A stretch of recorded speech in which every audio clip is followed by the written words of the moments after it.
to welcome you to day 3. It's incredible that actually our masterclass is already on the last day. It's really nice to welcome you here. And I promised you to talk to you through an entrepreneurial blueprint. So what we did the last 2 days is we started to talk about the essence of what it actually means to be a business owner, to become an entrepreneur, to become an entrepreneur who wants to grow. And I have one very last important message for the last day, because this masterclass is all about how we are actually creating once-in-a-lifetime opportunities. And we do have the opportunity every day to create once-in-a-lifetime opportunities. And business is one of those major and magical platforms where we can actually do that. And we do that because it's our energy, it's ourselves we bring into this business. It's a business. We are speaking through our business to our customers. So I want to welcome you warm-heartedly to this day number 3 of our masterclass. And today we are going to talk about something which is actually very close to my heart. And sometimes people miss that, or entrepreneurs and businesses miss that. And this is, how do we actually make our business future-proof? As you can imagine, future-proof is a big deal, and because future-proofing your business has a few implications, but the biggest implication actually is what you need to future-proof your business is resilience. And why do I say that? Because only a resilient mindset and the ability to roll with the punches you get. Wait, let me see that we can join. Somebody can join the meeting here. It's not, so if you want to roll with the punches, you have to be resilient and you have to be adaptable. So you have to totally own it, right? So today we're diving into what it actually takes to stay ahead. And we dive into data-driven decisions and how important that is, into customer loyalty, the part innovation plays, and leadership that actually thinks beyond the present day to the future. So we are going to start future-proofing your business. So let me start with the very first part, which is really, really the essence of everything. That is adaptability. Adaptability sounds a bit more on the reactive side, but that's not what I mean. Adaptability means you want to look at trends and you want to adapt very, very much in advance your business to the new trends and needs that might be coming up. For example, AI has changed businesses in a big way. It will change educational systems in a big way. And you can see in our, at least on this side of the world, the educational systems here, they're lagging behind. It's going to be very interesting to see how adaptable those systems become with the new trends. But definitely that's one good example. So technical advancements are basically flipping whole industries overnight, right? So just imagine when Steve Jobs came with a phone which also did pictures, what that meant for the camera markets, what it still means for the camera markets. So we also have the phenomena of market roller coasters. You know how the shares go up and down, how the economy goes up and down. So you have to be able to actually identify those patterns and to adapt to those patterns, and more importantly, to actually foresee what might happen. Now we have for anybody who's like close to fashion is a very good example. You have to be super adaptable and you have to shift with the trends. And I like to compare that. So we have to shift our businesses at times with the trends, right? So be very, very aware that you need to be adaptable.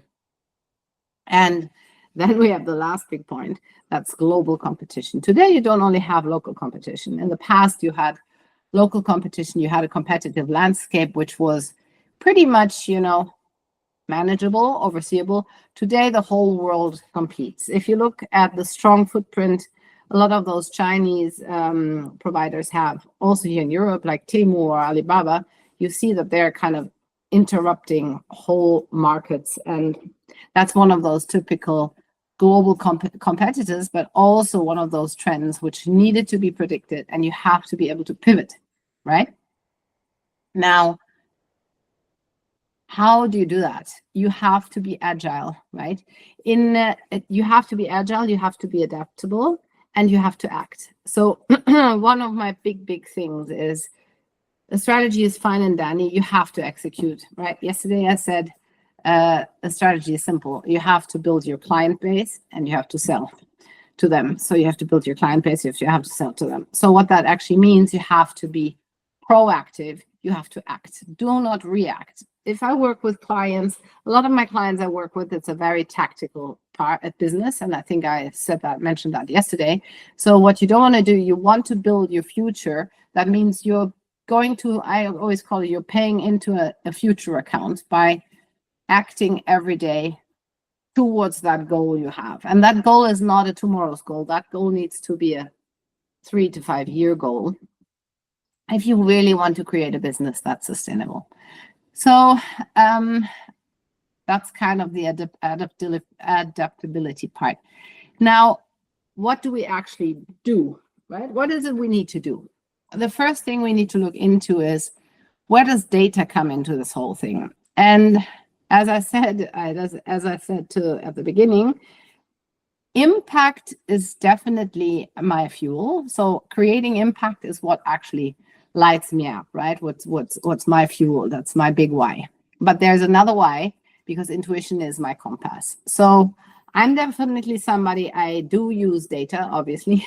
I use a lot of data, but I use my intuition as well. So what I'm trying to tell you here is not to only use data, but back your intuition, your gut feel always up with data, especially when it comes to investments or, costs. I mean, just back it up, because that's going to be the only thing that gives you a pretty good map. I call it the GPS, right? So data-driven decisions are the same as a business GPS. Gut feelings are cute, but the data typically doesn't lie. And you need to build your decisions on, yes, your intuition, but you also have to build them on cold and hard facts. So when we talk data, there is this nice saying in American, paralysis through analysis. And that's not what I'm talking about. You have to track the right stuff. You also have to be effective in tracking. So don't track things where you actually, I always tell my clients, do not track things where you're not going to take actions against, right? So if you track something just to know it, okay, that's maybe for your curiosity, but it's not necessary to actually do anything with it. So track the right stuff. Important, as we said yesterday, focus on your cash, right? Track your cash, very key. Track your profit margins. Look at conversion rates. So how many people I actually acquired into my client base are converting into buying customers, and how long does the customer stay with me? So that would be the customer lifetime value. Then you can obviously, and that's why I'm saying the other point is, you can get lost in analytics, but you can get nerdy with it too. So there are some good tools like Google Analytics, or you use a good CRM system like Salesforce or HubSpot. You can use their dashboards to kind of look into something that is not a crystal ball, that gives you a very clear indication and very clear directions. And very, very clearly, data also serves for massive decisions on ditching dead weight. If it's not making you money, if it's not saving you costs, if it's not saving you time, you're going to ditch it. So ditch the dead weight is one of those other effects you will get when you use data the right way. Typically, data is able to fuel profitable decisions. The businesses that scale faster and smarter are the ones that track and measure and optimize their performance. And that's actually what I meant before when I said, don't track anything which is not useful. You have to track the things you're going to act upon. So track it in order to optimize it, or track it in order to know that it works. But track the things you are actually ready and able to do something with. Don't track things which are unnecessary. So if you do not use this business GPS of data, you're just going to fly blind or drive blind, and you're going to hope for the best. hoping for the best is never the only right way. It's a good way, but it's not the right way, the only right way. You have to make your numbers work for you instead of against you. So clearly there are some numbers which will work against you if you don't track them. One of them I covered yesterday extensively, and that is cash flow or profitability, right? Because that typically, if you have a bad profitability, that means it's going to sooner or later eat your cash up. So when we say track the right things or track what matters, is you have to define and identify what are the key metrics you need to track. Right, so I would always recommend to track revenue, profit margins, your cash flow. So how does your cash develop? So make a cash flow projection and make that for a very long time. So you get a good grip on where is the money coming in, when is it coming in, and where is it coming out. You need to get a feel for how much are you making and how much of that are you keeping. You also need to look into the customer acquisition costs. So customer acquisition traditionally is, if you're in the online marketing space, everybody knows that. It's basically the Meta ads or the Google ads or whatever you do to acquire customers. And how much does that customer cost you to get him into your sphere, right? And then you have to look at the conversion rate. So how many of, if you acquired, let's say 10 customers through a Meta ad, investment, how many of those converted to actually buying clients? And that is an important part, because you need to understand how high is the cost to generate this customer. When you know the cost, like for anything, you will make very sure that you're going to take care of that customer. I'm going to get back into that, because one part of future-proofing your business is to take care of the clients and the customers you have. Then, of course, you're going to analyze those conversion rates. So how many of those acquired leads, as we call it, it's a very neutral word, are you actually turning into actual sales? And how long does this customer now stay with you? Customer lifetime value, it's one of those buzzwords a lot of marketers use.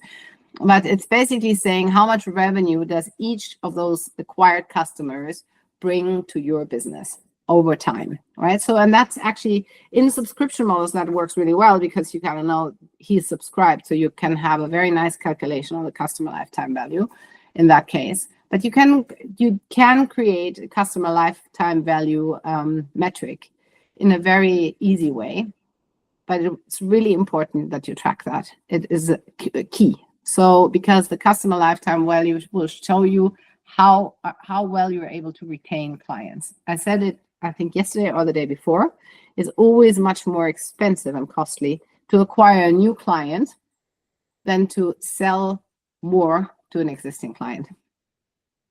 Then analytics you can also use to understand where you should invest, right? So normally data tells a story.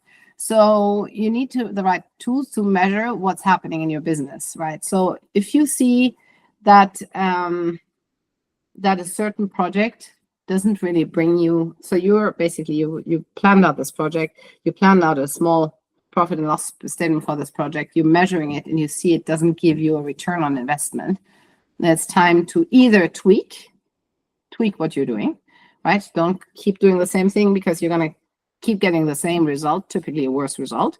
It's going to eat your cash. So it's time to tweak it or to leave it, right? To drop it. And that's what you need to do as well. So you need to understand where you invest. And investing, I don't only mean time, I don't only mean money, I mean time, right? It's time of your team, it's energy of your team, it's energy of yourself, and it's worry around something or a false hope. And you need to make sure to get a very good grip on that. I took a note here. Most entrepreneurs don't have a revenue problem, they have a profit problem, right? So you have to make sure to understand where your money is going so you can maximize your returns. Again, you have the revenue, you have the costs, and that relationship gives you the profit. So make sure to always grow your revenue line, right? Your top sales line, but also make sure those costs are completely under control, and you're going to get rid of anything that's obsolete on the cost line. That will directly have an impact on your profit. Be super consistent and cut anything that's not working. So pivot quickly to save resources, right? Do not hold on to deadweight strategies just because, oh, I like that project so much and I thought it's going to be such a good thing. Just drop it, right? If something is not delivering you a clear return on investment, if it's draining your business, you have to let go of it. That's super important, guys. So don't hold on to dead weight. I have some examples for you. For example, if you have too much ad spend, so you spend a lot in ads, but you have very low conversions, you have to rework your targeting. It's either your targeting or your messaging, right? So you have the ad has to work. So that's something we have a direct cost, and you have a very good tools today in today's world to actually measure how an ad is performing. So rework the targeting, rework the messaging to make sure that this ad spend creates high conversions, not low conversions. If a product or a service is not selling, what do you do, guys? I mean, there have been clients who have bought the product, so get customer feedback and refine that offer. Refine it until you've first check, are you attracting the right customer? And then ask that customer why he just bought once, another second time, and refine that offer of yours. And then sometimes the content of an offer doesn't get any traction, right? I see it with my summits. So some of the summits you do, and you have a lot of interesting people. So my last summit was actually a great summit because it had a good title, I think. It was Stay Sane and Make It Rain. And I think that created a lot of curiosity, right? So that's kind of a content which was interesting to see, that lots of people were kind of curious about what's happening there. So content is a very, very important part to tweak. So every quarter I suggest to you, it's the least you need to do. I like it actually bi-monthly at minimum. You have to do a profit audit. So look what's bringing in the most revenue in your business and scrap anything that's just busy work, right? So just focus on the things, focus. I've just had a great experience with a client. We kind of completely condensed the work they're doing with a Salesforce, and they're creating massive results. Why? Because instead of offering 15 different things, they're focusing on offering three. And on those three, they kind of really shoot it out of the park. It's amazing. They have great results. So where focus goes, energy flows. So make sure you focus. So if you have the option of doing 5 things at a time or 2, I suggest do the 2.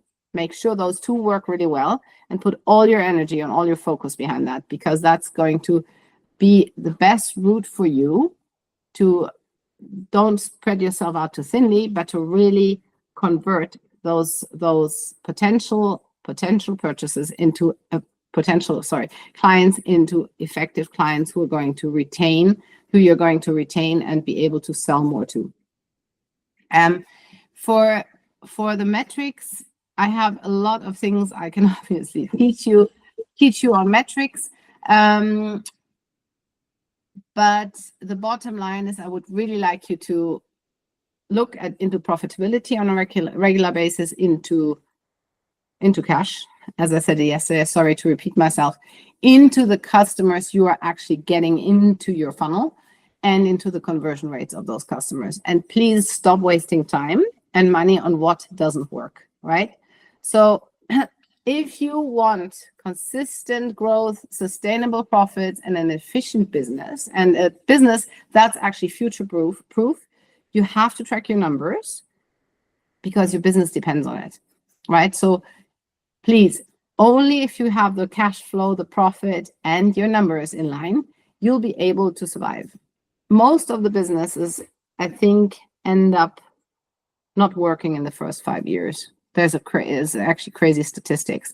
But I'm really totally convinced that any business that truly delivers value can survive if you just use maybe 70% of what I'm teaching here. Then you're going to very, very far ahead of the crowd. So if you are ready to take the guesswork out of your growth, you can book a free 30-minute strategy call with me to discover how to future-proof your business. with smart systems, strategic leadership, and also sustainable success. Just stay ahead. So please be so kind. And if you want to future-proof your business, address me with an email and we can book a free 30-minute strategy. And I'm going to make sure that we're getting some levers into place to future-proof your business. The other thing is, and the next thing is, you know, has anybody heard the word customer centricity? It's like one of these other buzzwords. So, but basically what it means is develop a customer first approach, which should be actually the most normal thing in life, because the customer comes first. The customer is the one who's generating the profit for you. So the customer comes first. You put the customer in the middle of everything you're doing. We did that the first day. I was very adamant about you not selling the feature of whatever you are offering. You're selling the value you give to the client, to your client, to transform a problem, to solve a problem. And the value creation happens by solving a client's problem, challenge, or by supporting him in having an unfulfilled desire, right? So that's the two things. You either have a pain point you're solving, or you're having a desire you're fulfilling. Now, you have to talk to that, right? So put your customer first. Also in your communication, it's always about the value you give to the customer. And the value you give to the customer is not your product, is not your service. It's the fact that you're actually transforming a challenge for him, which he used to have and he now gets rid of, or he can handle now. Or a desire which was unfulfilled, and now he suddenly has a desire that goes into fulfillment with whatever you're offering. So make sure to keep your client center stage.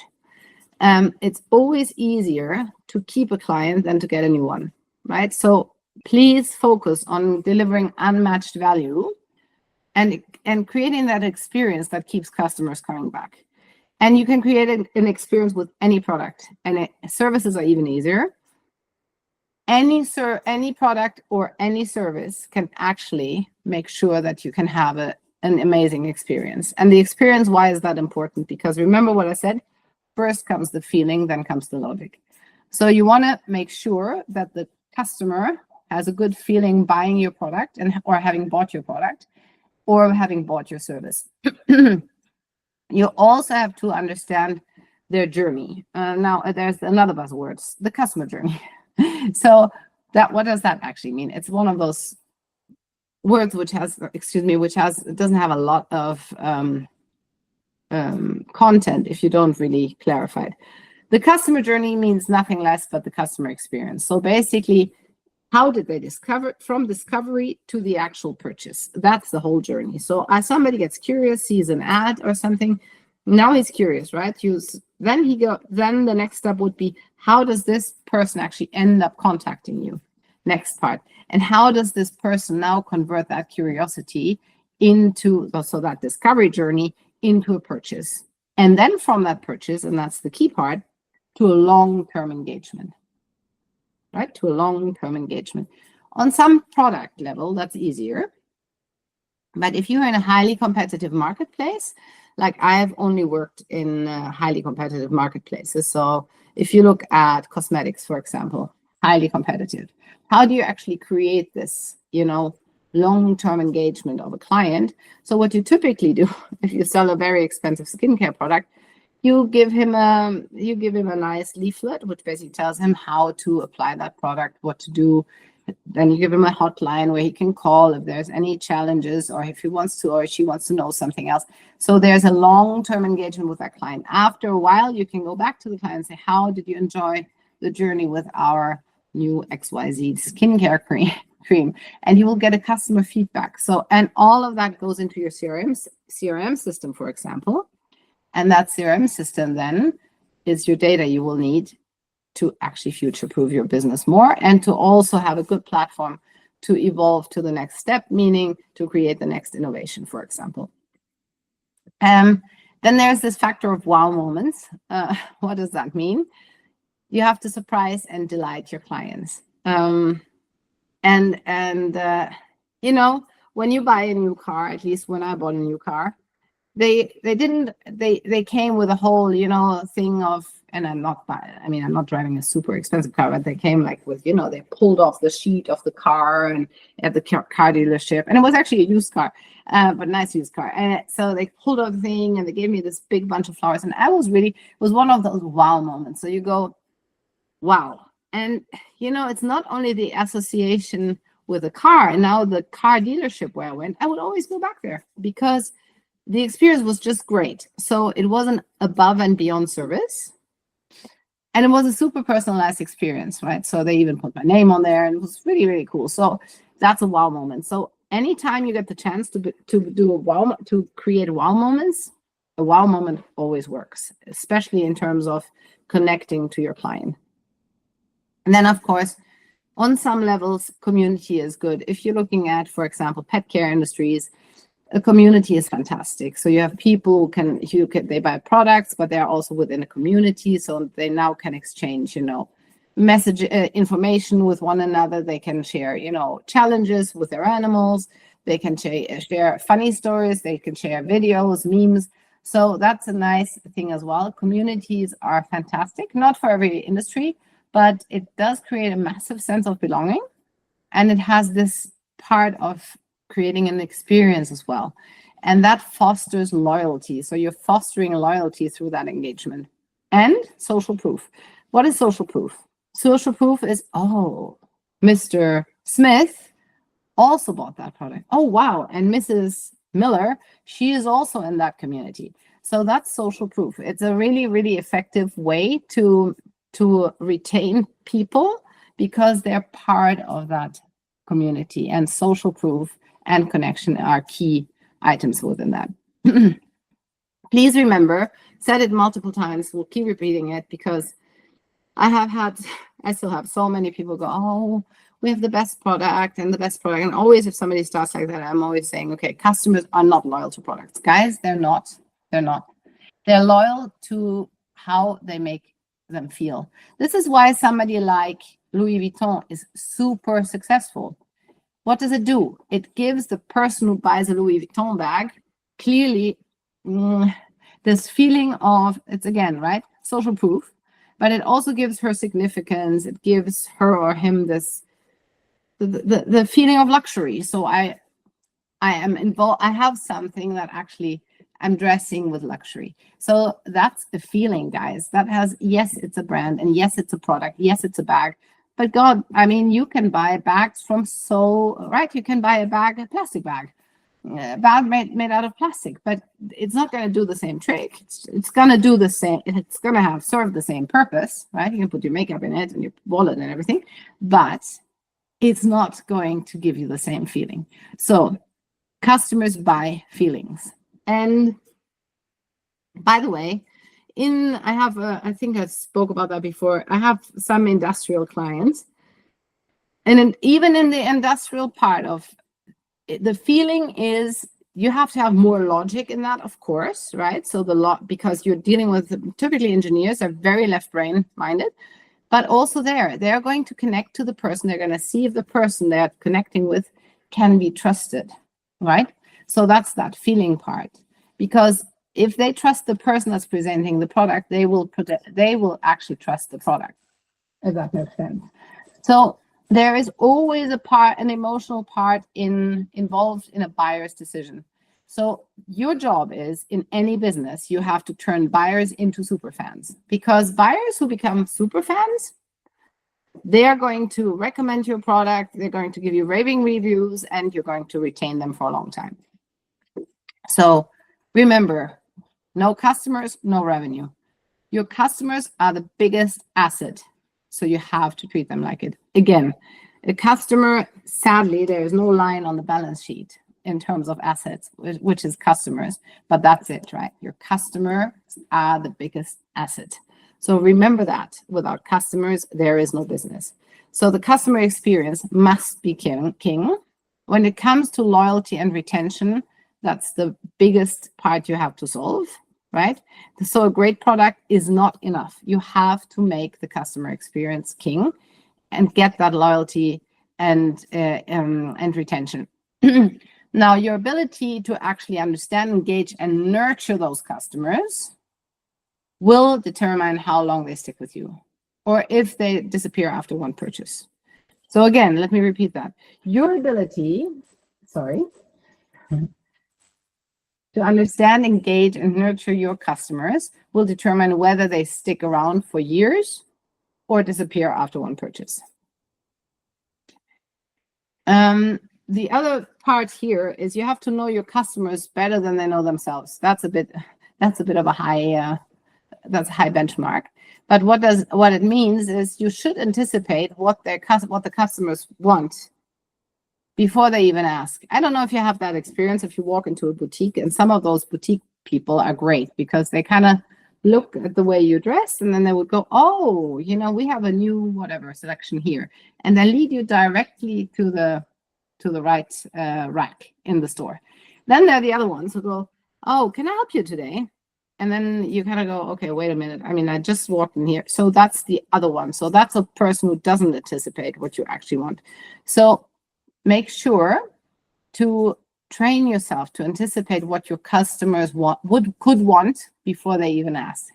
So you need to dig deep into their pain points to do that, into their desires and into their behavior. So the better you know your customers and what they need, what they want, so what they desire, and how they typically behave, the better you can anticipate what they want. And you can also ask a few questions. So you can ask yourself, or you can ask them even, what frustrates them the most, right? So how do you solve their struggles effortlessly? Or what actually motivates them to buy? So appeal to those emotions, not just the logic. Always go to the feeling first, then the logic. And then what keeps them coming back. Make their experience seamless and rewarding. That's this part. So try and know your customers better than they know themselves. We have actually a massively great example for that. Again, pointing out Steve Jobs here. We all didn't know that we wanted a phone that also could be remember the times of Walkmans, could be a Walkman so we can listen to our music. We could actually now watch movies on it. We can even talk to one another on camera. Amazing. And with the same instrument, we also can make photos. I mean, we didn't know that we needed that. Nobody knew that we needed that. Now we have it, and most of us go, what would we do without it, right? So that's a typical phenomena of anticipating what a customer might want in the future. Another visionary in that regime is definitely Elon Musk, to a huge extent, right, on a lot of levels. But these are people who are, for me, masters in, even if they don't get it 100% right always, right? So that's part of that too. But they're trying to anticipate what the customers of tomorrow want. So you have to deliver the value beyond sale. So create this unforgettable experience, right? So you can have personalized touch points, or you can offer proactive support, or you can give ongoing education. I told you about my skincare example. Don't just sell the product. Offer a free skincare routine guide or something like that to help your customers maximize their results, but most importantly, their experience with your product. This whole thing ties into one element so customer centricity actually means that you're not only looking at a customer as a transactional detail, you're looking at a customer as a relationship. So what you're doing is you're building relationships. You are not just doing transactions. So a customer that feels valued is far more likely to stay loyal than the ones who basically just feel, okay, I bought that and goodbye. Create genuine connections by engaging them. That's the message I want to end this chapter with. So customer centricity means you're going to build a relationship with your customer and you're going to anticipate what they might want in the future. We're in the future proving part of the business. Then we have, on the customer side, we have one more thing which I want to touch on quickly. is you have to handle issues like a pro, right? So things go bad, see, people aren't happy. So if you have an unhappy customer, you acknowledge the issue, you take ownership. So that typically means you have to apologize. And you offer a solution that exceeds expectations, right? So I had that situation with a subscription. And that subscription, they just booked it off. They didn't send me an email, your subscription renews. It was quite a heavy subscription. I spoke about subscriptions yesterday. And I actually didn't need it anymore. I sent an email. I got a reply within 20 minutes. And I had my money back on my credit card half an hour later. So that was actually pretty cool. So definitely a great solution. So this is basically, they really exceeded my expectations in the follow-up and the follow-through of what they did. So I found this is a very good example. And if you have a physical product you need replacing, you replace it, but send a bonus item or send a gift card or send something else. That's the typical things.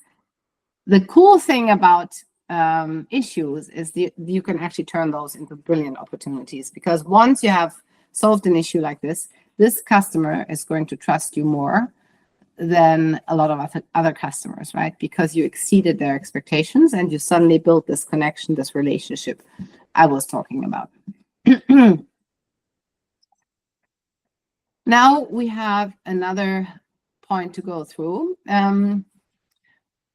It's innovation and strategic planning. Now, you have to, I spoke about that before, you have to build a resilient foundation for your business. Great businesses aren't built on vibes, right? You need a really rock solid foundation. We covered a lot of that in the last 2 days, so I'm not going to go into detail here anymore. But you have to have a clear vision and goals. You have to know where you're going. Your team needs to know where you're going, because if you don't know where you're going, you will end up somewhere random. Then you have to culture adaptability. You have to embrace change, guys. There is no way. I mean, make a plan to make God laugh, right? So I don't know how many business plans I made with my clients so far. Lots. The last one went through a bank within 2 days. It was amazing. So I'm quite good at business plans, but I'm very aware, and so are my clients. By the time you make that plan, it's already out of date. What I mean by that is typically you make that plan, but 50% of that plan are not going to happen, because the world just changes. So you have to be adaptable. You can't go, oh my God, the plan was different. You go, okay, how do we tweak this, right? So stay flexible, be adaptable, and be agile in what you're doing and how you're solving those issues which come up. And also be money smart. Back to strategy and to cash. Don't put all your eggs in one basket. So don't put all your eggs into one project. You have to diversify. You have to save and you have to invest wisely. And you have to, back to the data, you have to check with the data. Do I do the right thing? Does it need tweaking? Do I need to let go of something? That's key. So crystal clear vision, culture of adaptability to stay resilient and agile, and money smarts. That's the 3 things for strategic growth. You could think about your business like gardening. I like gardening. You have to create deep roots, right? I was just talking about the deep roots. And then you have very flexible branches. And I think if you do that, just maybe some of us are very visual, so am I. So think about it, right? So you have deep roots that holds the plant in place, but on the top, you have to be flexible. You have to go with the change. You have to go with the wind. You have to go with the rain and the sunshine. So trends, as we just said, change fast, and today faster than ever. So the best businesses pivot, innovate, and embrace new opportunities. That's the best businesses. So you have to stay ahead. Otherwise, you get left behind. So make sure to pivot, innovate, and also embrace new opportunities. Keep your eyes, but more than your eyes, keep your whole being open to seeing new opportunities, and use also data for that. So monitor market trends, right? Stay updated on industry shifts. or the tech advancements out there. So important, guys. Now in the AI scene, I have just worked with somebody who is doing so much with data already on excellent data, basically data interpretation done through AI. It's amazing. Is it perfect? No, but it's definitely something we have to look into, and we have totally to stay on top of, because the people who are missing that now, they're not going to be relevant in a few years, and it's going to go quicker than with anything else, because AI is just here and it evolves so quickly. Experiment with marketing is another point. So always try new platforms, but analyze, right? So use AI tools or creative campaigns, and stay fresh and relevant, and always check, use your data to check. So experiment with it and stay flexible, right? So use those trends, look what's going on, and use that data to kind of pivot where you need to pivot. Then you have to also look into diversifying revenue streams. It's not good to rely on one income source. Expand through digital products, physical products, memberships, partnerships, licensing. I mean, whatever you can imagine. Diversify your portfolio. Do not rely neither on one source of income nor on one heavy set client. That is very dangerous. So just make sure that you diversify those revenue streams to just, balance the risks you might stumble across on your journey. The market is always evolving, and the businesses that adapt and innovate are the ones that thrive. So the market is always evolving. So only the businesses that adapt and innovate at the same time are the ones that thrive. What that means is that if you're future-proofing your business, it's not about predicting the future in a crystal ball. It's about staying, I said it before, agile, act, execute, act, and anticipate trends, and make strategic moves before your competitors do. So it's not worthwhile to look into only what competitors are doing. Look what your customers are doing. Look what they're talking about. Go on to social media, not to be on social media. Don't use that. Don't use this time waster for that. Use this time waster, social media, to understand what people are looking for. What are they talking about? What's important to them? What's your crowd wanting? What does the, let me think. Oh yeah, what does the young lady with 20 years old, what TikToks is she watching? What is she filming? What reels are out there? Use that. And because if you're always playing catch up, meaning you're always the last mover here, you don't own the game. So you're only going to own the game if you stay ahead of the game. And don't play catch up. And your marketing, we spoke about that also in quite extensively. I'm not going to cover that in great detail. Marketing is no longer to only getting seen, right? It's about creating those experiences I'm talking about. And experiences are marketing too. Because marketing is all around building trust and keeping your audience engaged. So the only way to do that is really, really get out there and understand who you're serving, and then talk to the people you're serving. We're back to that, right? Build your client base and sell to them. You can only sell to them if you create an experience for them, if you build trust with them, if you keep them engaged. So keep that alive and innovate your marketing according to that. And then you will have a clear win, guys. You'll have a clear win. Strategic planning also implies that you're in for the long-term gain. You're in for a long-term game and gain, because growth isn't about short-term wins. It's about setting up this business of yours for a sustainable success. And what does that mean? It doesn't help you to, sell 500 tomorrow if you're selling 0 the next half a year. What you want to do is you want to create a long-term sustainable success. One of the major things, guys, and that's now a very hands-on tip. Look at how much time you spend answering WhatsApps, emails, and spending on social media. And now be honest. You don't have to be honest with me. Be honest with yourselves. Note it down. What really works for me and what works for a lot of organizations is to create two blocks during a day. I have a client who created 2 3-hour blocks, so 9 to 12, and I think 2 to 5, where the people do not use any social media. They don't answer emails. It's going that far, right? They don't answer emails. They only work on current projects. Just imagine if you, all of us, used 3 hours a day. Don't even use 6. Use 3 hours a day.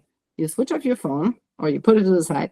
You switch off you don't look into your emails. You don't answer any messages, and you only work on that goal you set yourself to bring your business forward. You work on this project, on this plan you have, not on the plan what's happening in 3 months, on the plan where do I want to be in 18 months from now. Just imagine all that energy going into that one thing. I promise you, if you do that for 2 weeks, you will have worked more on your business than most people do in 6 months. Because the day typically for all of us starts in the morning at 6 or 7 o'clock. And the first thing we do is we check that phone, we answer some messages. How much screen time do we actually have? And it's not only the screen time as such, it's also the distraction, right? So you're never going to be focused on what you're actually building. So please try that.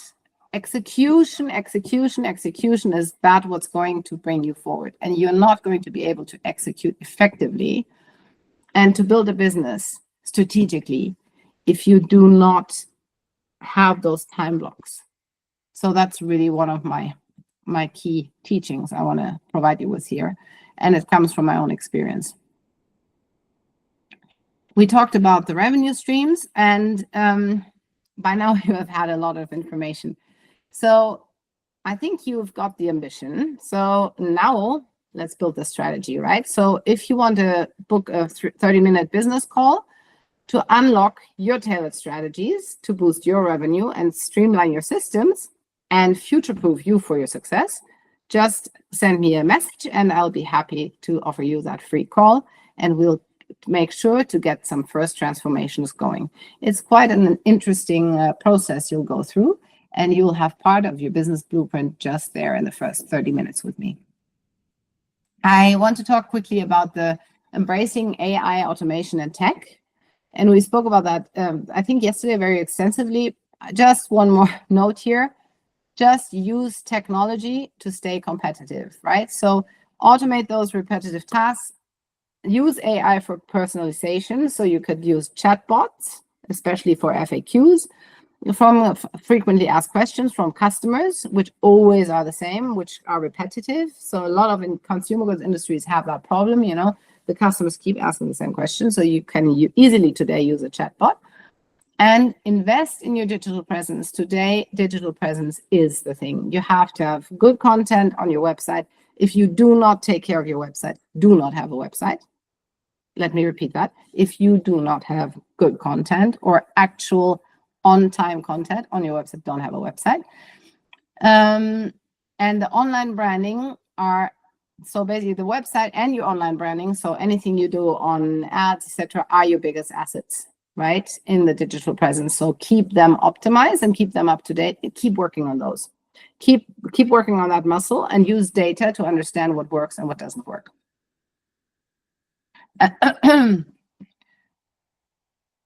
Last but not least, you have to adopt a CEO mindset. So the adversity you are going to experience, and you are going to experience some of that, and every challenge, use it as a stepping stone for greater success. So you cannot, as a business owner, as an entrepreneur, you cannot think like an employee. You have to think like a visionary. So the true entrepreneur doesn't work in their business, they work on it most of the time, right? So what does that actually mean? A good entrepreneur decides fast and they fail faster. What does that actually say? Indecision is terrible. Indecision is the enemy of progress.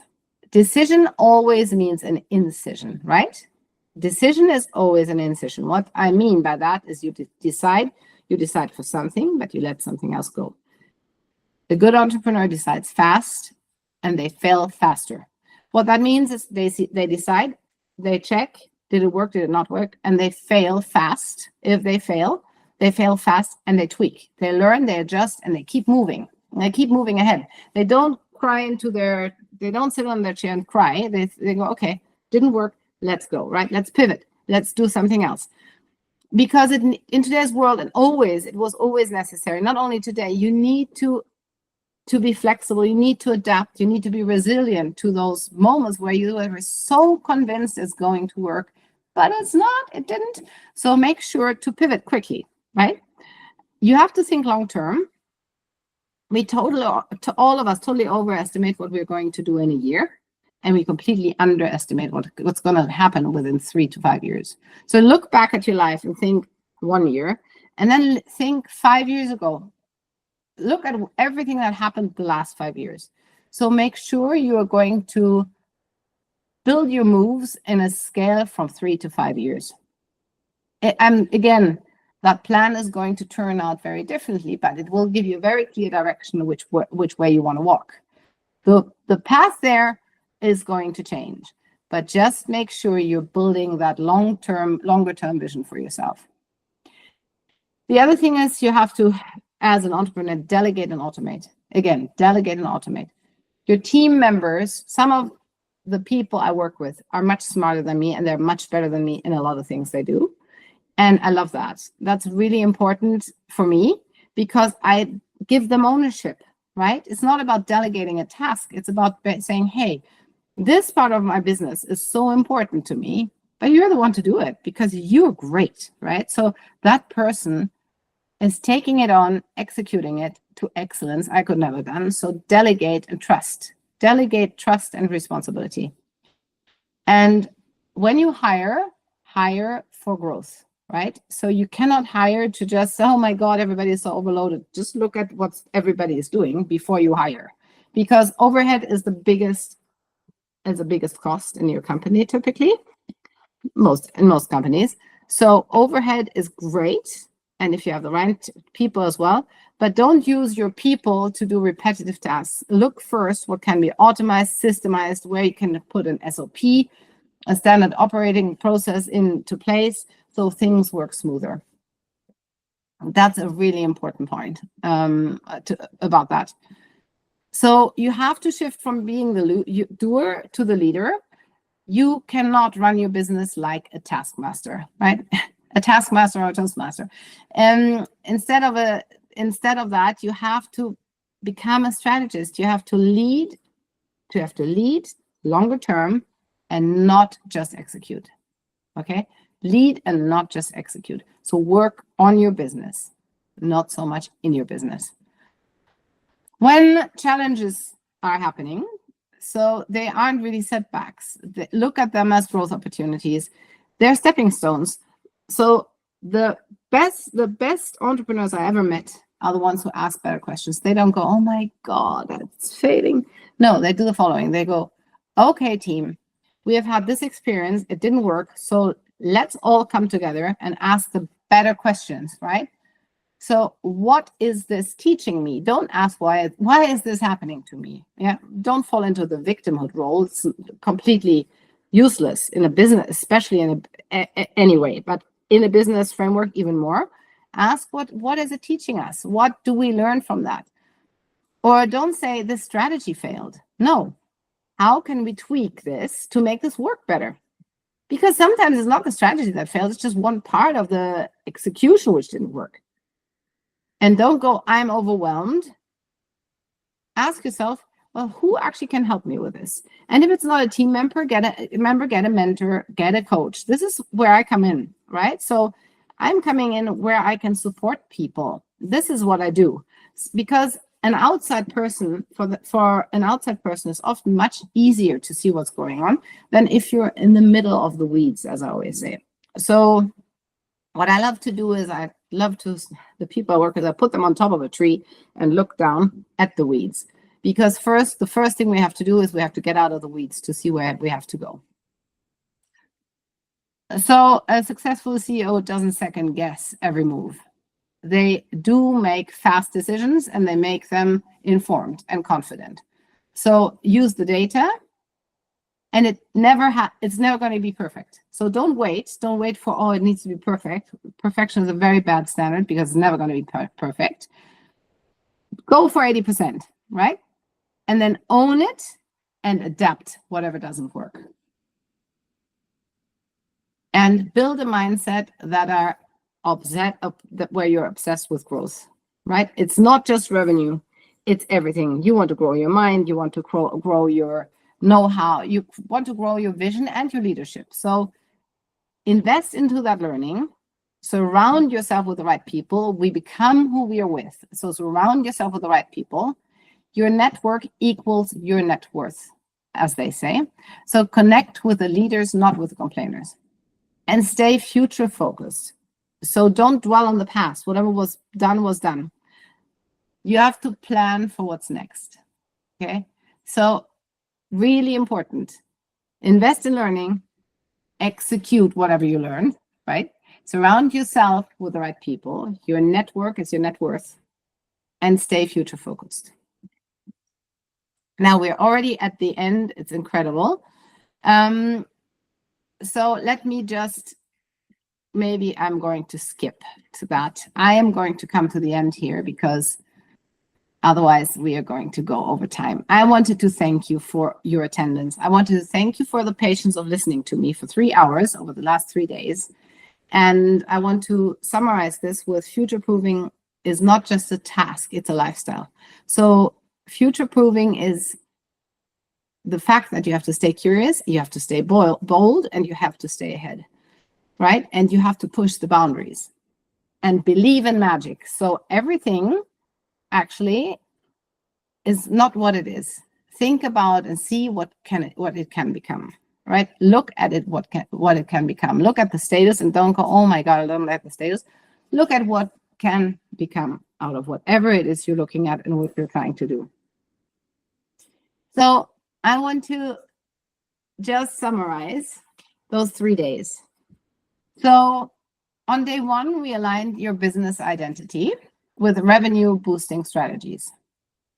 We helped you to define a clear brand. We crafted a compelling messaging. We talked about amplifying your visibility and master sales with confidence. That was day 1. And that's kind of the first base you have to build. On day 2, we worked on streamlining operations with effortless systems because I promised you that we have some ease, right? We talked about empowered leadership and financial clarity. Remember that cash flow. And we wanted to ensure with day 2 that your business runs smoothly while you focus on growth, right? So the actual intention here is to really move you out working in your business and move you into working on your business. And today we future-proofed your business with data-driven decisions and customer-centric strategies. And at the end, we talked about the CEO mindset to scale smart and stay ahead.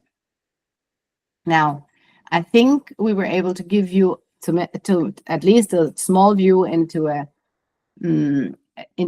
roadmap, an actionable roadmap to scale your business and to actually create those once-in-a-lifetime opportunities if you lead with purpose and for you to achieve long-term growth.